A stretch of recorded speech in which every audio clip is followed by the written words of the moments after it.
Hello everyone, welcome to the subject planner. जैसे कि हम लोग यहाँ पे प्रिपरेशन कर रहे हैं यूजीसी नेट के लिए, जिसमें आज आपका डे 3 रहने वाला है। टॉपिक वाइज वीडियोस पे हम यहाँ पे डिस्कस कर रहे हैं। पेपर 2 एंड पेपर 1 दोनों के ही टॉपिक वाइज वीडियोस पे हम यहाँ पे हर एक टॉपिक पे डिस्कस करते हैं। ठीक है, तो पेपर 1 का ये डे 3 रहने वाला है एंड पेपर 2 का आई थिंक डे 7 तक हम लोगों ने कर लिया है। ठीक है, तो आज जो टॉपिक है वो है हाइपोथेसिस। देखो, हाइपोथेसिस के ऑलरेडी मैंने सेशन ले रखे हुए हैं जब मैंने रिसर्च का आप लोग को डिटेल में पढ़ाया हुआ था। बट आज का ये जो सेशन है वो थोड़ा इम्पोर्टेंट रहने वाला है ऐसे बच्चों के लिए जो बिल्कुल अभी बिगिनर है। ठीक है, जिन्हें नहीं पता हाइपोथेसिस क्या होता है, कैसे क्या उसके कैरेक्टरिस्टिक्स होते हैं, कौन कौन से टाइप्स होते हैं, है ना। बिल्कुल बेसिक से स्टार्ट करेंगे। समझिएगा, मैंने टॉपिक वाइज तो लिखा है, बट ये जो टॉपिक वाइज वीडियोस मैं लेके आ रही हूँ वहां पे बिल्कुल बेसिक से बहुत डिटेल में जाके हर एक पॉइंट को हम यहाँ पे समझने की कोशिश करेंगे। जैसे कि अभी आपका जो पेपर का लेवल है, तो सरफेस लेवल पे काम नहीं चल सकता। समझ रहे हैं इस चीज को। सरफेस लेवल पे अगर हम चीजें पढ़ेंगे तो हमारा सिर्फ नेट ही क्वालिफाई हो पाएगा, जेआरएफ क्वालिफाई नहीं हो पाएगा। बिकॉज यहाँ पे जो कट ऑफ है वो डे बाय डे बढ़ती ही चली जा रही है। तो आज का जो पूरा सेशन है वहां पे हम समझेंगे कि हाइपोथेसिस एक्चुअली होती क्या है ना। हाइपोथेसिस क्या होती है एंड क्या हम उसकी इंपॉर्टेंस क्या क्या होती है, क्या उसके कैरेक्टरिस्टिक्स होते हैं एंड कौन कौन से ऐसे सोर्सेज होते हैं जहां से हाइपोथेसिस को हम जनरेट कर सकते हैं। उसके अलावा जब भी बात करते हैं टाइप्स ऑफ हाइपोथेसिस, तो टाइप्स ऑफ हाइपोथेसिस में कई तरीके की हाइपोथेसिस होती हैं। ठीक है, डिफरेंट डिफरेंट टाइप्स की हाइपोथेसिस होती हैं। बट अगर मैं आपके सिलेबस में बात करूं तो सिलेबस में आपके basically null hypothesis and alternative hypothesis ही पूछी जाती है, उससे रिलेटेड ही क्वेश्चंस आते हैं। लेकिन स्टिल मैंने और भी डिफरेंट डिफरेंट टाइप्स की हाइपोथेसिस को यहाँ पे डिस्कस किया है, तो इसको हम यहाँ पे डिस्कस करेंगे। एंड इसका पार्ट 2 भी रहने वाला है, बिकॉज पार्ट 2 रखना जरूरी है। एक ही सेशन में सारी चीजें बहुत हौच पौच हो जाएंगी। ठीक है, तो आज सिर्फ हम थ्योरी पोर्शन करेंगे, जहाँ पे जो चीजें मैंने बताई सिर्फ उतनी करेंगे। एंड जो इसका जो दूसरा पार्ट रहेगा वहां पे हम टेस्टिंग ऑफ हाइपोथेसिस की बात करेंगे। टेस्टिंग ऑफ हाइपोथेसिस मतलब हाइपोथेसिस को जब हम टेस्ट करते हैं तो कौन कौन से स्टेप्स को परफॉर्म करना पड़ता है, कैसे हम नल हाइपोथेसिस को मतलब कैसे हम हाइपोथेसिस को सेटअप करते हैं, फिर हम उसका लेवल ऑफ सिग्निफिकेंस निकालते हैं, फिर पी वैल्यू, फिर कंपैरिजन करना, फिर लास्ट में उसमें वो कंक्लूड करना। ठीक है, फिर इसी में टाइप 1 एरर और टाइप 2 एरर भी आती है। तो ये वाला जो पार्ट है आपका, ठीक है, पूरा ये स्टैटिस्टिक का पार्ट है, इसको सिर्फ समझना पड़ेगा बहुत अच्छे से आपको। वो हम लोग दूसरे पार्ट में करेंगे। तो आज ये पार्ट 1 रहने वाला है जहाँ पे इसका हम समझेंगे। ठीक है, चलो फिर स्टार्ट करते हैं।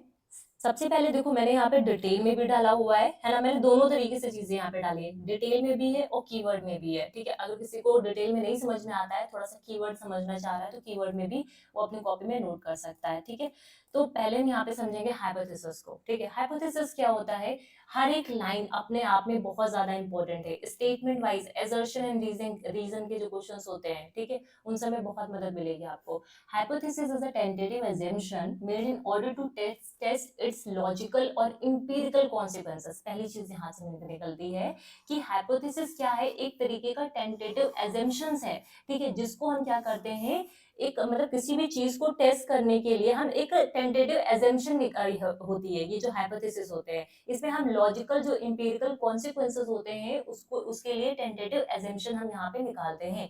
It is derive from the Greek word. ठीक है, ग्रीक वर्ड कौन सा, हाइपोथेरेनाइन। ठीक है, इसका मतलब होता है टू पुट ऑर्डर या फिर टू सपोज। मतलब यहाँ पे हम सपोज करते हैं या फिर गेस भी करते हैं। यहाँ पे इटोमोलॉजिकली देखा जाए, हाइपोथेसिस दो चीजों से मिलकर बना हुआ है, हाइपो एंड थीसिस। हाइपोथेसिस का मतलब विच मींस लेस देन और less certain than a thesis. ठीक है, इसका मतलब ये होता है यहाँ पे, it is a presumptive statement of a proposition और रीजनेबल गेसेस। ध्यान रखिएगा, मतलब कोई भी कॉन्सिक्वेंसेस है उसके लिए हम लॉजिकली रीजनेबल गेसेस करते हैं based upon the available evidences. मान लो कोई भी चीज है, उसके लिए हम क्या करते हैं, गेस लगाते हैं जो भी हमारे पास अवेलेबल एविडेंसेस होते हैं, जब भी रिसर्चर अपनी स्टडी में कोई चीज प्रूव करना चाहता है। ठीक है, यहाँ पे क्या होता है, ये जो हाइपोथेसिस होती है एक तरीके का प्लॉजिबल एक्सप्लेनेशन देती है, ठीक है, कि हाँ इसका ये एक्सप्लेनेशन हो सकता है, ठीक है, एक तरीके से एजम्पशन, टेंटेटिव सॉल्यूशन प्रोवाइड करती है, जिसको हम क्या करते हैं, टेस्ट करते हैं, राइट। अब यहाँ पे जब हम टेस्ट करते हैं तो जो हमारा रियल सिचुएशन होता है, हाइपोथेसिस का, हाइपोथेसिस एक तरीका की क्या है, एजम्पशन है ना, हमने एज्यूम कर लिया है कि ये चीजें ऐसी हैं, ठीक है, तो रियल जो सिचुएशन होती है उसको बिल्कुल कॉन्ट्राडिक्ट करती है। हाइपोथेसिस हो सकता हो करेक्ट भी हो सकता हो इनकरेक्ट भी हो। हाइपोथेसिस को हम लोग, मतलब कोई भी चीज अगर हम प्रूव कर रहे हैं, ठीक है, इट शुड बी करेक्ट और it should not be correct, मतलब दोनों चीजें हो सकती हैं। Hypothesis need to be clear, कभी भी हाइपोथेसिस को अगर आपको प्रिपेयर करना है तो वो it should B clear, clear होनी चाहिए, प्रिसाइज होनी चाहिए, उसके अलावा टेस्टेबल होनी चाहिए, ठीक है, समझ रहे हो, ये कीवर्ड्स है, इसकी कैरेक्टरिस्टिक्स भी है।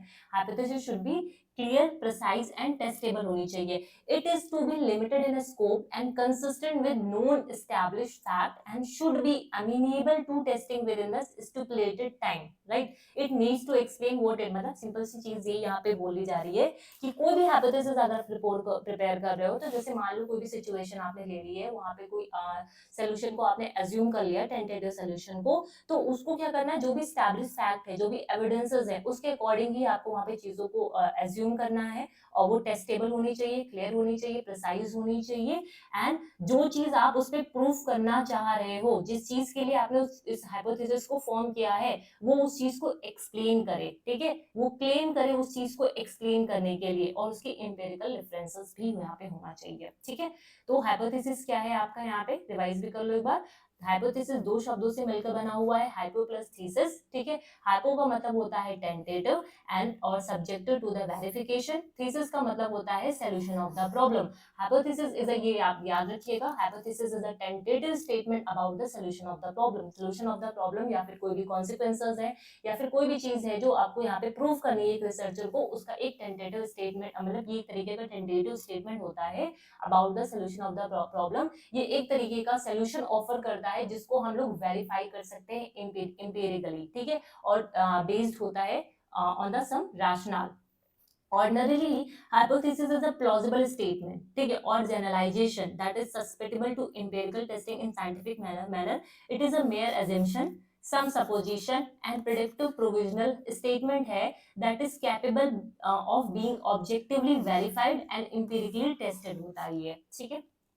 दूसरी बात आती है फिर यहाँ पे, ये तो हाइपोथेसिस के बारे में बात हो गई। अब हाइपोथेसिस की एक डेफिनेशन है, ये डेफिनेशन इंपॉर्टेंट है जो कि आपको यहाँ पे याद रखनी है। लर्न्सबर्ग जी ने ये डेफिनेशन दी है, पूछा हुआ है ये, एक hypothesis is a tentative generalization the validity which remains to be tested, मतलब जो हाइपोथेसिस है एक ये टेंटेटिव, मतलब एक टेंटेटिवली हम जनरलाइज करते हैं जिस चीज को हमको टेस्ट करना है यहाँ पे। In its most elementary stage the hypothesis may be any hunch guess, मतलब जो इनिशियल स्टेज पे अगर देखा जाए, एलिमेंट्री स्टेज पे, तो हाइपोथेसिस एक तरीके का क्या है, गेस है, इमेजिनेटिव आइडिया है, ठीक है, जो एक तरीके का बेसिस बनता है किसी भी रिसर्चर के लिए फर्दर इन्वेस्टिगेशन के लिए। तो ये चीज किसने बोली है, लर्न्सबर्ग ने यहाँ पे बोली हुई है। देन फिर आती है यहाँ पे हाइपोथेसिस के बाद नेचर कैसा होता है। The hypothesis is a clear statement, एक तरीके का क्लियर स्टेटमेंट होता है जिसको हमें क्या करना होता है, what is intended to be investigated. It should be specific before research is conducted and openly stated in a reporting the result. मतलब कोई भी अगर रिसर्च आप करने चाह रहे हो तो उससे पहले आप क्या करो, एक इन्वेस्टिगेशन करो, एक टेंटेटिव स्टेटमेंट तैयार कर लो, ठीक है, और फिर उसके बाद यहाँ पे क्या हो सकता है, it identify the research objective, है ना, उसके अलावा आइडेंटिफाई करता है की एब्स्ट्रैक्ट क्या है जो रिसर्च में इन्वॉल्व है, identify its relationship to the both the problem statement literature review, मतलब जो भी लिटरेचर रिव्यू है, जो भी प्रॉब्लम है, उनके बीच का जो रिलेशनशिप है, साइंटिफिकली सॉल्व करता है unless it is reduce to hypothesis form, मतलब a problem can not be scientifically solve. कोई भी प्रॉब्लम अगर आपने स्टेटमेंट बनाया है, ठीक है, कोई भी स्टेटमेंट है, इसको साइंटिफिकली आप तब तक सॉल्व नहीं कर सकते जब तक का आपने इसका लिए हाइपोथेसिस को फॉर्म नहीं किया है। It is a powerful tool of advancement of knowledge consistent with existing knowledge and conductive to further inquiry, मतलब ये एक तरीके से जैसे ये स्टेटमेंट है आपका, मान लेते कोई एक स्टेटमेंट है, इसके लिए जो भी एविडेंसेस हैं, इन एविडेंसेस के बेसिस पे आप क्या करोगे, अपनी हाइपोथेसिस को तैयार करोगे। तो ये हमारी नॉलेज को क्या कराता है, और ज्यादा एनहेंस कराता है, एडवांस कराता है। इट कैन बी, ये टेस्टेबल होता है, वेरीफिएबल होता है, फॉल्सिफिएबल होता है। फॉल्सिफिएबल कहने का मतलब क्या है, हम हाइपोथेसिस को डिस्प्रूव करने की कोशिश करते हैं यहाँ पे, ठीक है। हाइपोथेसिस आर नॉट मोरल और एथिकल क्वेश्चन, ये ध्यान रखिएगा, इंपॉर्टेंट लाइन है कि कभी कभी लोग समझते हैं कि जो हाइपोथेसिस होती है एक क्वेश्चन है, नहीं भाई ये कोई क्वेश्चन नहीं है, एथिकल और मोरल क्वेश्चन नहीं है, ये एक क्या है, टेंटेटिव स्टेटमेंट है, ठीक है, जो हमें हमारे जो प्रॉब्लम है उसका सोल्यूशन देता है। It is neither too specific not too general, ध्यान रखिएगा, ना ही बहुत स्पेसिफिक होना चाहिए ना ही बहुत जनरल होना चाहिए। It is a prediction of the consequences, prediction है, कोई रिजल्ट नहीं है, ये प्रिडिक्ट करता है कॉन्सिक्वेंसेस के बारे में, ठीक है। और ये कैसे होने चाहिए, इसको हम मतलब it is considered valuable even if proven false, मतलब अगर इसको हम फॉल्स भी प्रूव कर देते, डिसप्रूव भी कर देते, तो भी ये वैल्यूएबल होता है, बिकॉज हम यहाँ पे हाइपोथेसिस को जनरेट ही करते हैं टेस्ट करने के लिए, प्रूव या फिर डिसप्रूव करने के लिए ही यहाँ पे टेस्ट किया जाता है इसको। इंपॉर्टेंस क्या है हाइपोथेसिस की, अब ये आपके जो भी क्या बोलते हैं, जो कोर्स वर्क मतलब जो कोर्सेज हैं मास्टर्स वगैरह के, वहाँ पे लिखने के लिए आता है इंपॉर्टेंस क्या होती है, ठीक है। तो एक एक लाइन को समझेंगे हम लोग और कीवर्ड में आप लोग इसको लिखिएगा।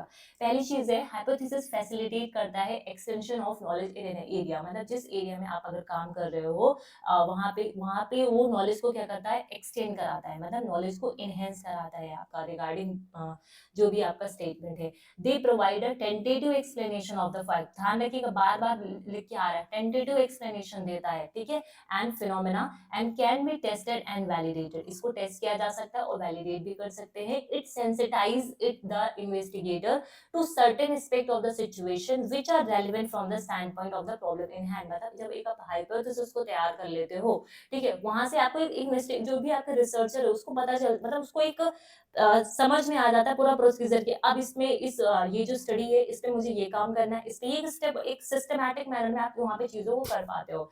Hypothesis provide the researcher with rational statement consisting of element expressed होता है एक लॉजिकल ऑर्डर, मैंने बोला ना एक ऑर्डर में होता है, एक सिस्टमैटिक मैनर में होता है, ठीक है, कि इसके बाद ये स्टेप करना है, इसके बाद हमें पी वैल्यू निकालना है, फिर इसका कंपैरिजन करना है, इस तरीके से, ठीक है। और which seeks to describe or to explain a condition or event that have yet not been confirmed by the fact, मतलब ये एक तरीके से क्या करता है, एक जो भी चीजें हैं, एलिमेंट्स हैं, ठीक है, जो भी वहां पे उसको क्या करता है, एक लॉजिकल ऑर्डर में एक्सप्रेस करता है उनके बीच के रिलेशनशिप को, ठीक है, जहाँ पे वो उसका जो पूरा उसके बारे में जो पूरी चीजें हैं उसको एक्सप्लेन करता है जो अभी तक प्रूव नहीं की जा सकी हैं। The hypothesis enables the researcher to relate logically known fact to intelligent guesses, मतलब यहाँ पे जो भी रिसर्चर होते हैं वो इंटेलिजेंट गेस लगाते हैं, ठीक है, जो भी अननोन कंडीशन है, ठीक है, जो भी उन्होंने स्टडी इस चीज पे भी उन्हें स्टडी करनी है, उससे रिलेटेड जो भी अननोन गेसेस हो सकते हैं वो इंटेलिजेंटली उस चीज को गेस करते हैं और वहां पे फिर लगाते हैं। हाइपोथेसिस एक तरीके का डायरेक्शन देता है, मैंने पहले भी बताया ना कि हाइपोथेसिस सिस्टमैटिक मैनर में होता है, एक तरीके ये पूरा ओवरव्यू दे देता है कि आगे का काम हमें कैसे करना है यहाँ पे, तो एक तरीके का ये क्या करता है, जो भी रिसर्चर्स हैं उनको डायरेक्शन देता है कि हाँ अब ये इस स्टडी में ये चीज रेलेवेंट है, ये चीज इनरेलेवेंट है, ठीक है। यहाँ पे the hypothesis tells the researcher what he needs to do and find out in his study, वही चीज जो मैंने ऊपर बोली ना, हाइपोथेसिस क्या बताता है रिसर्चर को, what he needs to do and find out in his study. दस ये जो रिव्यू लिटरेचर है, अब रिव्यू लिटरेचर में सारी चीजें तो नहीं ले लोगे ना, ठीक है, रिव्यू लिटरेचर में सारी चीजें नहीं ले सकते हैं ना, तो उसको उसमें भी यहाँ पे वो हाइपोथेसिस में मदद मिलती है कि कौन सी चीजें रेलेवेंट है, इन कौन सी चीजें इररेलेवेंट है, ठीक है। और जो जब भी हम सैंपल का सिलेक्शन करते हैं उस टाइम पे भी, ठीक है, वो एक तरीके का यहाँ पे जो हाइपोथेसिस होती है उससे वो हेल्प करता है किस तरीके से हमें सैंपल का सिलेक्शन करना है अपनी स्टडी में। हाइपोथेसिस इंप्लाइज अ स्टैटिस्टिकल टेक्निक, हाइपोथेसिस में क्या होती है, आपकी स्टैटिस्टिकल टेक्निक्स होती हैं जिससे हम डेटा का एनालिसिस करते हैं, उनके जो भी वेरिएबल्स हैं उनके बीच के रिलेशनशिप को यहाँ पे हम टेस्ट करते हैं, ठीक है। हाइपोथेसिस प्रोवाइड करता है basis for reporting the conclusion, मतलब जब भी हाइपोथेसिस करते हो आप, ठीक है, जैसे मैंने बताया ना, पी वैल्यू निकाला, फिर कंपैरिजन कराया, फिर उसका तो उसको कंक्लूड करते हैं, ठीक है। रिपोर्ट मतलब लिखने के लिए हाइपोथेसिस एक तरीके का बेसिस प्रोवाइड करता है, ठीक है, जिससे हम अपने कंक्लूजन को ड्रॉ कर सकते हैं, राइट। तो ये कुछ इंपॉर्टेंस थी हाइपोथेसिस की।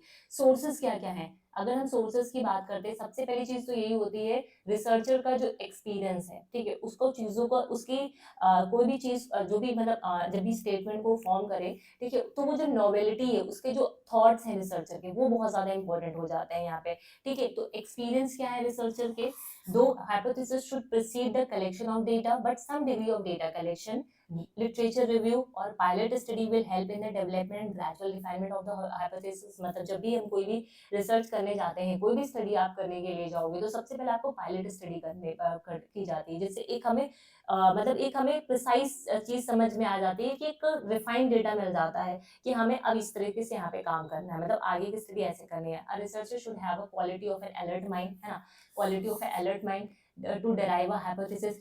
क्रिटिकल माइंड होना चाहिए कि हमें फॉल्टी हाइपोथेसिस नहीं बनाना है ना। कभी कभी होता है कि हमें हाइपोथेसिस बनाना, जो भी रिसर्चर्स होते हैं वो हाइपोथेसिस को सही से बना नहीं पाते हैं, ठीक है, तो वो भी एक तरीके का यहाँ पे दिक्कत होता है। तो अगर एक अच्छी हाइपोथेसिस आपको बनानी है, ठीक है, the following sources can help the researcher in coming up with a good hypothesis. सबसे पहली चीज होती है रिव्यू लिटरेचर। कोई भी स्टेटमेंट आप लो, कोई भी प्रॉब्लम पे अगर आपको काम करना है, सबसे पहले आप क्या करोगे, उसका रिव्यू लिटरेचर पढ़ोगे, अपने एक्सपर्ट्स के साथ, अपने गाइड के साथ, जो एक्सपर्ट है उस फील्ड में, ठीक है, उनके साथ आप क्या करोगे, डिस्कशन करोगे, ठीक है, जिससे आपको एक ऑब्जेक्टिव मिलेगा कि हाँ ये चीज है, इस पे मुझे काम करना चाहिए। ऐसा थोड़ा ना कि इतना सारा रिव्यू लिटरेचर पढ़ डाला है और इसमें हर चीज पे काम कर लोगे, नहीं। इसके साथ रिव्यू लिटरेचर पढ़ने के बाद आपको डिस्कस करना पड़ेगा, जो भी एक्सपर्ट्स होंगे, जो भी आपके गाइड्स होंगे, फिर आपको अपना प्रॉब्लम स्टेटमेंट यहाँ पे मिलेगा। एंड दूसरी फिर बात आती है इंट्यूशन। रिसर्चर का जो इंट्यूशन होता है वो बहुत ज्यादा हेल्प करता है एक गुड हाइपोथेसिस को फॉर्म करने के लिए। एंड प्रीवियस जो भी इंपेरिकल स्टडीज उन पे की गई होती है, उनके जो भी सोल्यूशंस होते हैं, रिजल्ट होते हैं, वो भी यहाँ पे मदद करते हैं। तो they are the sources of the hypothesis, ठीक है, ये सब क्या है यहाँ पे सोर्सेज हैं हाइपोथेसिस के। उसके अलावा कुछ और भी चीजें हैं, जैसे experience and creativity of the researcher, ये मैंने कीवर्ड में लिखा है। Versatility of the intellect, scientific जो थ्योरीज है, ऑथेंटिक जो नॉलेज है, और बैकग्राउंड ऑफ द नॉलेज, ठीक है, ये सब क्या है, कीवर्ड्स हैं आपके सोर्सेज ऑफ हाइपोथेसिस के। कैरेक्टरिस्टिक्स की बात करते करेंगे तो टेस्टेबल होनी चाहिए। कोई भी हाइपोथेसिस अगर आप बना रहे हो, तो अगर टेस्टेबल है नहीं है, आप उसे प्रूव या डिसप्रूव नहीं कर पा रहे हो, तो फिर फायदा ही क्या निकलेगा। तो इट शुड बी टेस्टेबल ना, it should be logical, logically stated होनी चाहिए, क्लियर होनी चाहिए, स्पेसिफिक होनी चाहिए, कंसिस्टेंट होनी चाहिए, मतलब कंसाइज होनी चाहिए, सिंपल होनी चाहिए, अंडरस्टैंडेबल होनी चाहिए। कभी भी आप कोई भी जब भी पेपर वगैरह पढ़ो, या तो उसमें क्या होगा, जब भी हाइपोथेसिस को आप पढ़ोगे तो देखो कितनी सिंपल वे में लिखी हुई है। कोई भी चीज बहुत कोई बहुत बहुत जैसे बहुत वैसे टर्म नहीं होते, बहुत ज्यादा डिफिकल्ट वर्ड्स होते हैं, उस तरीके के डिफिकल्ट वर्ड्स यूज नहीं किए जाते, बहुत सिंपल वर्ड्स में यहाँ पे हाइपोथेसिस को लिखा जाता है। हमेशा इसको प्रेजेंट टेंस में एक्सप्रेस किया जाता है, डायरेक्टली रिलेटेड होना चाहिए रिसर्च प्रॉब्लम से। ऐसा ना हो हमारी रिसर्च प्रॉब्लम हम तो कर रहे हैं इंटेलिजेंस पे, बट हमने हाइपोथेसिस बना दी है वहाँ पे सोशल जो एक्टिविटीज होती है उनसे रिलेशन। उसके अलावा जो भी वेरिएबल्स हैं इंटेलिजेंस के अंदर, उनके जो भी वेरिएबल्स होते हैं उनके बीच का रिलेशनशिप को वो बता पाए, ठीक है, हाइपोथेसिस में बताए कि ये जो इंटेलिजेंस है चिल्ड्रन विद स्पेशल नीड के, ठीक है, और उसके अलावा जो नॉर्मल बच्चे हैं उनके बीच में जो भी वेरिएबल्स हैं उनके बीच का ये क्या बता पाए, रिलेशनशिप बता पाए। उसके अलावा ये कैसे होने चाहिए, डिक्लेरेटिव मैनर में होने चाहिए, ठीक है, इट शुड बी प्रूव्ड और disproved by the researcher, right. तो these are the characteristics of the good hypothesis, ठीक है। क्या क्या एसेंशियल्स हैं, एक गुड हाइपोथेसिस कैसी होनी चाहिए, वही चीजें दोबारा से मैंने यहाँ पे लिख दी, बट मतलब जैसे मैंने यहाँ पे इस तरीके से चीजें डाली हुई है ना, कि आपको किसी भी तरीके से अगर लिख के आए तो आपके क्वेश्चन बन जाए, छूटे ना, है ना। A hypothesis should be empirically testable, able to deduce the logical inferences, है ना। Hypothesis should be closest to the thing observable, and it should enable the researcher to reach at the correct decision. It should be conceptually clear, so मतलब clear होनी चाहिए, जिससे वो जो भी चीज है उसको एक्सप्लेन कर पाए, कोई भी इसमें कमी ना रह जाए। Must be specific, not in a general term, ठीक है, ये सारी चीजें पहले भी हम लोगों ने पढ़ रखी हुई हैं, ठीक है। फिर आते हैं इसके बाद लास्ट यहाँ पे टाइप्स ऑफ हाइपोथेसिस। देखो जब भी हम टाइप्स की बात करते हैं हाइपोथेसिस में, तो दो ही यहाँ पे जनरली दो तरीके की हाइपोथेसिस होती है। एक होती है आपकी नल हाइपोथेसिस, आप लोग जानते हो बहुत अच्छे से। दूसरी होती है आपकी research hypothesis. Just a second. एक होती है नल हाइपोथेसिस, फिर होती है आपकी अल्टरनेटिव हाइपोथेसिस। अल्टरनेटिव हाइपोथेसिस को दो पार्ट में फिर डिवाइड किया जाता है, एक होती है डायरेक्शनल, एक होती है आपकी नॉन डायरेक्शनल। समझ रहे हैं इस चीज को, ठीक है। ये मैंने एक सरफेस लेवल पे बता दिया, एक होता है नल हाइपोथेसिस, एक होता है अल्टरनेटिव हाइपोथेसिस। अल्टरनेटिव हाइपोथेसिस में ही आपका डायरेक्शनल हाइपोथेसिस आता है एंड नॉन डायरेक्शनल हाइपोथेसिस आता है। ठीक, ये सरफेस लेवल पे था, बट थोड़ा सा हम यहाँ पे डिटेल में समझेंगे। ठीक है, डिटेल में समझेंगे, कैसे समझते हैं। देखो, फर्स्ट जैसे हम रिसर्च, दूसरा नाम भी याद रखिए, रिसर्च हाइपोथेसिस को ही हम लोग अल्टरनेटिव हाइपोथेसिस बोलते हैं। ठीक है, मैं दूसरे नाम भी यहाँ पे लिखते चल रही हूँ। अल्टरनेटिव हाइपोथेसिस, जो रिसर्च हाइपोथेसिस होती है, पहले समझ लो, फिर इसको मैं थोड़ा सा सिंपल वे में और समझाने की कोशिश करूंगी। जो रिसर्च हाइपोथेसिस होती है, it could be understood in two terms. पहला है सिंपल रिसर्च हाइपोथेसिस, है ना, पहला है, एक होता है सिंपल रिसर्च हाइपोथेसिस, दूसरा होता है कॉम्प्लेक्स रिसर्च हाइपोथेसिस। जो सिंपल रिसर्च हाइपोथेसिस होती है ना, और जो कॉम्प्लेक्स रिसर्च हाइपोथेसिस होती है, सिंपल रिसर्च हाइपोथेसिस प्रिडिक्ट करती है relationship between the single independent variable and single dependent variable. मतलब एक सिंगल इंडिपेंडेंट वेरिएबल और एक सिंगल डिपेंडेंट वेरिएबल के बीच में ये रिलेशनशिप को प्रिडिक्ट करती है, वो होती है हमारी सिंपल रिसर्च हाइपोथेसिस। कॉम्प्लेक्स क्या होती है, ये प्रिडिक्ट करती है relationship between the two or more independent variable, दो या दो से ज्यादा जो इंडिपेंडेंट वेरिएबल हैं और दो या दो से ज्यादा डिपेंडेंट वेरिएबल है, वो क्या होते हैं, कॉम्प्लेक्स हाइपोथेसिस के अंदर आते हैं। समझ में आई बात? ठीक है, सिंपल मतलब एक सिंगल इंडिपेंडेंट वेरिएबल एंड एक सिंगल डिपेंडेंट वेरिएबल के बीच का रिलेशनशिप। कॉम्प्लेक्स का मतलब दो इंडिपेंडेंट वेरिएबल एंड दो डिपेंडेंट वेरिएबल के बीच का रिलेशनशिप। ठीक है, समझ में आया? Research hypothesis must be stated in a testable form for its proper evaluation, and it should indicate a relationship between the variable in clear, concise and understandable language. ठीक, अब ये जो रिसर्च हाइपोथेसिस होती है, जिसको हम लोग रिप्रेजेंट करते हैं H1 से, ठीक है, या फिर H ऐसे, इसको इस तरीके से रिप्रेजेंट करते हैं, जो दो तरीके की होती है, एक होती है डायरेक्शनल, एक होती है नॉन डायरेक्शनल। थोड़ा सा मैं यहाँ पे बना रही हूँ, ठीक है, समझना इस चीज को।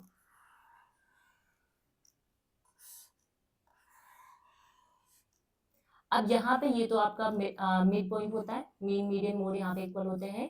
ठीक है, ये जो आप देख रहे हो, ठीक है, और एक ये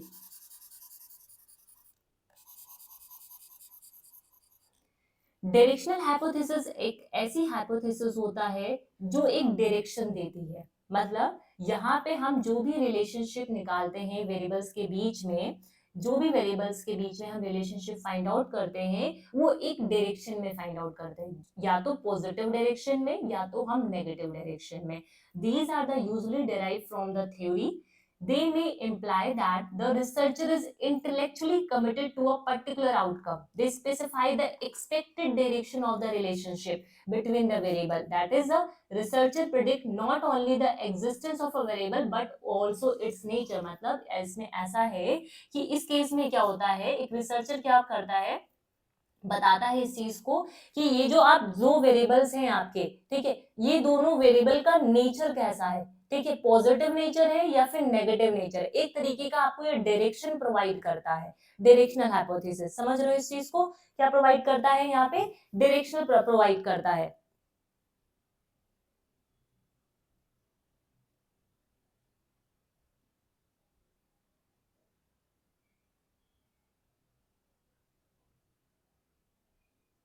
उसी जगह फिर हम बात करते हैं नॉन डायरेक्शनल हाइपोथेसिस का। तो नॉन डायरेक्शनल हाइपोथेसिस में ऐसा नहीं होता है। जैसे मैं एक एग्जांपल आप लोगों को समझाती हूँ डायरेक्शनल नॉन डायरेक्शनल को। जब हम यहाँ पे बात कर रहे हैं, अच्छे से समझना, क्वेश्चन हर बार पूछते हैं डायरेक्शनल हाइपोथेसिस का। डायरेक्शनल हाइपोथेसिस का मैंने यहाँ पे लिखा जैसे children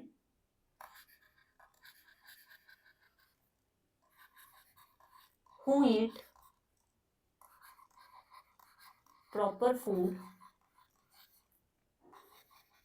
over 5 years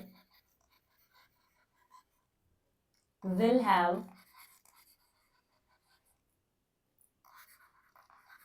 higher IQ, इसको हाईलाइट कर लो, higher IQ level than the children who don't। क्या मतलब है भाई, क्या मतलब है, यहाँ से एक रिसर्चर को एक यहाँ से पता चल रहा है ना, इसने क्या बोला, ये क्या करता है, एक्सपेक्टेड डायरेक्शन नेचर बताता है। यहाँ पे रिसर्चर प्रिडिक्ट करते, सिर्फ एग्जिस्टेंस नहीं बताता है कि हाँ यहाँ पे दो वेरिएबल्स हैं, यहाँ पे उसके बीच का जो नेचर है, वो जो नेचर को शो कर रहा है वो भी ये चीज बताता है। मतलब यहाँ पे बोला जा रहा है children who eat proper food over 5 years, ऐसे बच्चे जो प्रॉपर फूड खाते हैं 5 साल तक, उन बच्चों का जो IQ लेवल होता है वो बहुत ज्यादा हायर होता है। कैसा होता है, ज्यादा होता है ऐसे चिल्ड्रन से जो नहीं खाते हैं। तो ये हायर क्या बता रहा है, एक तरीके का डायरेक्शन बता रहा है ना, ठीक है, कि ये क्या बता रहा है, एक डायरेक्शन, एक नेचर बता रहा है यहाँ पे। तो ये कैसा है हाइपोथेसिस, डायरेक्शनल हाइपोथेसिस है। समझ रहे हो कैसा हाइपोथेसिस है, ये डायरेक्शनल हाइपोथेसिस है। उसी जगह जब हम नॉन डायरेक्शनल की बात करें, समझ में आया डायरेक्शनल हाइपोथेसिस में, ठीक है।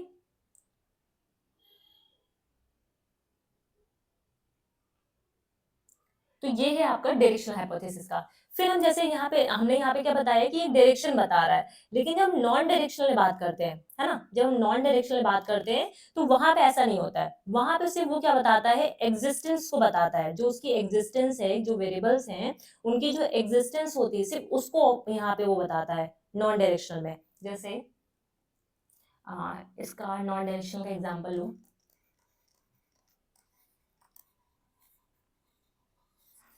नॉन डायरेक्शनल के लिए लिख सकते हो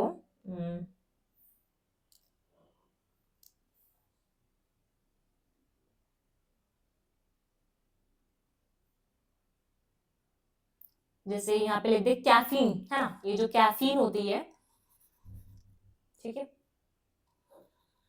caffeine causes a change in activity level। तो यहाँ पे मैंने क्या बताया, यहाँ पे सिर्फ मैंने सिंपल से बताया जो कैफीन होती है वो एक्टिविटी लेवल को कॉज करती है, मतलब प्रभावित करती है। तो यहाँ पे ये जो हाइपोथेसिस है, it doesn't specify whether the change will be an increase और डिक्रीज। मतलब अगर ये इंक्रीज और डिक्रीज वाला यहाँ पे बोलता तो ये क्या हो जाती है, डायरेक्शनल हो जाती। बट ये सिर्फ सिंपल स्टेटमेंट बोल रहा है कि जो कैफीन है वो it causes a change in the activity level, ठीक है। तो ये क्या है, नॉन डायरेक्शनल है। यहाँ पे रिसर्चर को कोई यहाँ पे ये नहीं पता चलता है कि वो किस डायरेक्शन में है, ठीक है, डायरेक्शन नहीं पता चलता है, ठीक है, उसका नेचर नहीं पता चलता है। बट यहाँ पे क्या, उसका नेचर पता चलता है। तो ये जो डायरेक्शनल हाइपोथेसिस होती है उसको वो नेचर बताता है, नॉन डायरेक्शन में ऐसा नहीं होती। ये जो है ये डायरेक्शन हाइपोथेसिस है, समझ रहे हो, और ये कैसी है, नॉन डायरेक्शनल हाइपोथेसिस है, ठीक है। ये क्या है, नॉन डायरेक्शनल हाइपोथेसिस, समझ में आया। फिर आते हैं बात एसोसिएटिव एंड कॉजल हाइपोथेसिस की बात करते हैं। एसोसिएटिव जो हाइपोथेसिस होती है, when one variable changes the other, मतलब जैसे हमने क्या किया, एक वेरिएबल को चेंज किया, ठीक है, propose relationship between a variable when one variable changes the other changes. जब एक वेरिएबल को हम चेंज कर रहे हैं तो उसके साथ साथ दूसरा भी अगर चेंज हो जा रहा है, ठीक है, तो ये क्या है, आपका एसोसिएटिव होता है, ठीक है। Did not indicate cause and effect, ये कॉज एंड इफेक्ट को नहीं बताता है। लेकिन कॉजल हाइपोथेसिस में क्या होता है, जब दो या दो से ज्यादा वेरिएबल आपस में इंटरैक्ट करते हैं तो इंडिपेंडेंट वेरिएबल को जब भी हम मैनिपुलेट करते हैं, है ना, जो हमारा इंडिपेंडेंट वेरिएबल है, जब भी इसको मैनिपुलेट करेंगे तो हमारे डिपेंडेंट वेरिएबल पे क्या देखने को मिलेगा, इफेक्ट देखने को मिलेगा, ठीक है। तो ये कॉजल हाइपोथेसिस होती है, समझ में आया, ठीक है। जैसे मान लेते हैं टीचर ने क्या किया, कोई भी क्लास में ट्रीटमेंट दिया, तो ये ट्रीटमेंट क्या है, कोई भी मतलब मेथड से बच्चों को पढ़ाया, तो ये इंडिपेंडेंट वेरिएबल है, इसको मैनिपुलेट करेगा तो इसका इफेक्ट कहाँ देखने को मिलेगा, बच्चों की जो लर्निंग हो रही है वहां पे। तो ये कॉजल हाइपोथेसिस के अंदर आता है। देन आता है स्टैटिस्टिकल हाइपोथेसिस में। स्टैटिकल जब भी हाइपोथेसिस में बात करते हैं तो स्टैटिस्टिकल कहने का मतलब क्या है, यहाँ पे इधर आ जाओ, जैसे यहाँ पे आओ, जैसे यहाँ पे डिफरेंट डिफरेंट टाइप्स की मैंने और डाल रखी है यहाँ पे हाइपोथेसिस। जैसे हाइपोथेसिस में भी जैसे यहाँ पे है, the hypothesis may be frame to describe the characteristics of the population और यूनिवर्स, ठीक है। It may also state the percentage और proportion of the item of the universe. मतलब एक जो हाइपोथेसिस है उसको हम लोग फ्रेम करते हैं, जो हमारी पॉपुलेशन या फिर यूनिवर्स का जो कैरेक्टरिस्टिक्स है उसके लिए हाइपोथेसिस को जो फ्रेम करते हैं, तो वो कैसी हाइपोथेसिस होती है, डिस्क्रिप्टिव हाइपोथेसिस होती है। जैसे for example, the level of the primary education in government school of Uttar Pradesh is not satisfactory, या फिर the proportion of the student attending the regular classes is decreasing in higher education, ठीक है। तो ये क्या है, डिस्क्रिप्टिव हाइपोथेसिस है। फिर आता है relational hypothesis. It may be formed as a statement describing the relationship between the two or more variable. मतलब हम दो या दो से ज्यादा वेरिएबल के बीच में रिलेशनशिप को एस्टैब्लिश करते हैं यहाँ पे, ठीक है। तो ये क्या है, रिलेशनल हाइपोथेसिस में आता है। For example, families with a low income spend greater proportion on consumer goods, ठीक है। फिर आते हैं नेक्स्ट पे। नेक्स्ट जैसे एक हाइपोथेसिस और भी होती है, समटाइम्स हाइपोथेसिस को हम लोग कंपैरिजन भी करने के लिए, मतलब जैसे हम मान लेते हैं कि दो ग्रुप है, ठीक है, वहाँ वहाँ पे दो ग्रुप में दो ग्रुप के बीच में जब कंपैरिजन कराते हैं, बोलते हैं कि गर्ल्स की परफॉर्मेंस बेटर देन होती है बॉयज की परफॉर्मेंस है at all level of schooling, तो ये भी एक तरीके का हाइपोथेसिस के अंदर ही आता है यहाँ पे। फिर आते हैं कॉजल हाइपोथेसिस, जो कि मैंने आपको समझा दिया है। फिर स्टैटिस्टिकल हाइपोथेसिस में क्या होता है यहाँ पे, जब हम क्या करते हैं, when we measure the difference or association between the two or more statistical values, दो या दो से ज्यादा जो स्टैटिस्टिकल वैल्यू होती है, जब हम उसके लिए यहाँ पे हम क्या, उनके एसोसिएशन, उनके बीच का जो एसोसिएशन होता है, ठीक है, उसके लिए हम हाइपोथेसिस को फॉर्म करते हैं, तो स्टैटिस्टिकल होती है।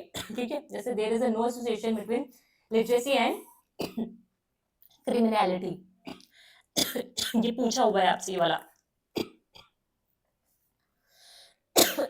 वर्किंग हाइपोथेसिस, ठीक है, sometimes a researcher is not very sure about the phenomena in question or there is a lack of background information, होता है कभी कभी जब लोग नया नया स्टार्ट करते हैं रिसर्च वगैरह, तो हमें नहीं पता होता है कि हमें हाइपोथेसिस कैसे फॉर्म करनी है, कैसे उसका कहाँ से उसके सोर्सेज हैं, ये सब चीजें नहीं पता होती हैं। उस केस में जो हम हाइपोथेसिस को फॉर्म करते हैं, वो कौन सी हाइपोथेसिस होती है, वो वर्किंग हाइपोथेसिस होती है। ठीक है, जैसे यहाँ पे आ जाओ, जैसे हमने यहाँ पे स्टैटिस्टिकल हाइपोथेसिस मैंने वहां पे थोड़ा सा समझा दिया, अब जैसे स्टैटिस्टिकल हाइपोथेसिस है, to test whether the data support और refute the research hypothesis it needs to translated into the statistical hypothesis, मतलब जब भी हम किसी भी डेटा को दिए चेक करना है कि जो चीज हमने, मतलब जो हमने डेटा लिया है वो हमारे रिसर्च को क्या सपोर्ट करेगा या फिर नहीं सपोर्ट करेगा, उसको प्रूव या डिस्प्रूव करने के लिए हम टेस्ट क्या करते हैं, स्टैटिस्टिकल हाइपोथेसिस में उसको कन्वर्ट करते हैं। Statistical term to use the influential statistic we need to translate the research hypothesis into the testable form, ठीक है, जिसमें हमारा नल हाइपोथेसिस आता है। अब देखो यहाँ पे जैसे हमने नल हाइपोथेसिस की बात की, ठीक है, सिंपल से समझो, स्टैटिस्टिक्स में नल हाइपोथेसिस समझेंगे और अल्टरनेटिव हाइपोथेसिस पार्ट समझेंगे। नल हाइपोथेसिस क्या है, नल का मतलब नहीं, जब हम बोलेंगे कि there is a no relationship between the two variable, मतलब दोनों वेरिएबल के बीच में कोई भी रिलेशनशिप नहीं है, ठीक है, तो ये क्या है, नल हाइपोथेसिस है। These are used when the researcher believe there is a no relationship between the two variable or when there is an inadequate theoretical or empirical information to state a research hypothesis, ठीक है, तो वो null hypothesis होता है। For example, मैंने बोला the extra coaching has not benefited the student, ठीक है, तो ये जो एक्स्ट्रा कोचिंग है, मतलब यहाँ पे हम चेक करना चाह रहे हैं कि if we want to find out the whether extra coaching has benefited the student or not, हम ये चीज चेक करना चाह रहे हैं, ठीक है, ये हमारा स्टेटमेंट है। तो इसके लिए हम जब नल हाइपोथेसिस को फॉर्म करेंगे तो हम क्या लिखेंगे, the extra coaching has not benefited the student, हमने एक नल हाइपोथेसिस को बनाया। उसी तरीके से अगर हम फाइंड आउट करना चाह रहे हैं whether a particular drug is effective in curing malaria, will take the will मतलब हम यहाँ पे चेक करना चाह रहे हैं, if you want to find out the whether a particular drug is effective in curing the malaria, इस चीज को अगर करना है तो क्या लिखेंगे, the drug used under the experimentation is not effective, ठीक है।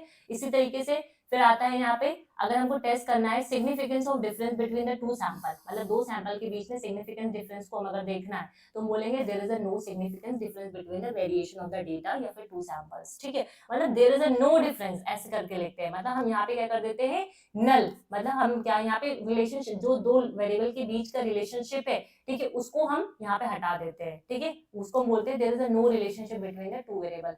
The rejection of the null hypothesis, अगर हम ये जो नल हाइपोथेसिस है, ठीक है, इसको जब हम रिजेक्ट करते हैं, ठीक है, मान लेते हैं हमने यहाँ पे फॉर्म किया कि there is a no relationship significance relationship between the two samples, ठीक है, इस चीज को हम क्या कर दे रहे हैं, रिजेक्ट कर दे रहे हैं, ठीक है, तो हम इस केस में क्या होता है, whenever we reject the null hypothesis, ठीक है, ऑटोमेटिकली हमारी जो अल्टरनेटिव हाइपोथेसिस होती है वो एक्सेप्ट हो जाती है, ठीक है, अब ऑटोमेटिक जो हमारी अल्टरनेटिव हाइपोथेसिस क्या होती है, एक्सेप्ट हो जाती है, ठीक। फॉर एग्जांपल जैसे यहाँ पे लिखा हुआ है there is a no significant difference, जैसे मैंने यहाँ पे लिखा, जैसे अल्टरनेटिव समझो, the alternative hypothesis is statement of what a hypothesis test is set up to establish, देखो जैसे ये नल हाइपोथेसिस है,